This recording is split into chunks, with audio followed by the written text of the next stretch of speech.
নারীকে তোমার সামনে সহজলভ্য করা হয়েছে। নারী মেয়েদেরকে তোমার সামনে এমন ভাবে উপস্থাপন করা হয়েছে ন্যাংটা করে। রাসূল সাল্লাল্লাহু আলাইহি ওয়াসাল্লাম বলেছিলেন যে শেষ জামানায় দুই শ্রেণীর মানুষ আসবে যাদেরকে আমি এখনো দেখি নাই। এক শ্রেণী হচ্ছে নিসাউন কাসিয়াতুন আরিয়া, মুইলাতুন মামিলাত, মানে এমন এক শ্রেণীর মেয়ে বের হবে শেষ জামানায় যারা কাপড় পরেও ন্যাংটা হবে। ভাষাটা ভালো করে বোঝেন, কাপড় পরেও তারা নগ্ন হয়ে থাকবে। আমার মনে হয় না এটার ব্যাখ্যা করার দরকার আছে। কাপড় পরবে কিন্তু কাপড়ের সবকিছুই, ভিতরে সবকিছু আপনি দেখতে পারবেন, বুঝতে পারবেন কোন অঙ্গ কতটুকু উঁচু নিচু, কোনটা কি। এখন এমন ড্রেস বাইরে থেকে ভিতরে সব দেখা যায়, কাঠামোকে সেটাও দেখা যায়। এমনকি এমন বোরখা বের হয়েছে এখন যেটা পরার পরেও দেখবেন যে তার ফিজিক্যাল সমস্ত স্ট্রাকচার বোঝা যায়। এই যে নারীরা বের হবে এটা রাসূল আগেই বলেছিলেন। একটা হাদিস আপনাদেরকে বলি, নবী সাল্লাল্লাহু আলাইহি ওয়াসাল্লাম আরো বলেছেন যে এই মাসিহুদ দাজ্জালের সবচেয়ে শেষ অনুসারী হবে এক শ্রেণীর নারী, এক শ্রেণীর নগ্ন নারী যাদেরকে তার স্বামী বাবা পিতা ঘরে রাখতে চাইবে কিন্তু তারা ঘরে থাকবে না, তারা বাঁধন ছিঁড়ে বের হয়ে চলে যাবে বাইরে।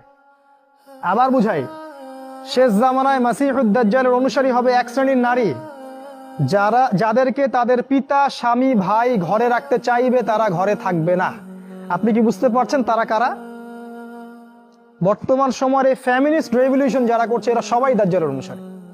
দাজ্জাল যখন বের হবে এরা সবাই তাকে অনুসরণ করবে, অবশ্যই করবে। একটা কোভিড-19 যদি সবাইকে একমুখী করে ফেলতে পারে, দাজ্জালের ফিতনা যে কত ভয়ঙ্কর হবে সেটা চিন্তাই করতে পারবেন না আপনি। একটা খালি হুঙ্কার যে মূর্তি স্থাপন হবেই, যে এর বিরোধিতা করবে তার বিরুদ্ধে রাষ্ট্রদ্রোহের মামলা দেওয়া হবে।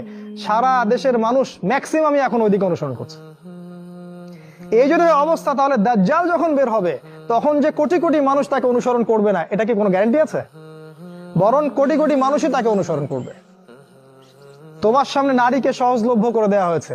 স্কুলে নারী, স্কুল কলেজের মধ্যে কো এডুকেশন, ছেলে মেয়ে একসাথে বসে পড়াশোনা করে।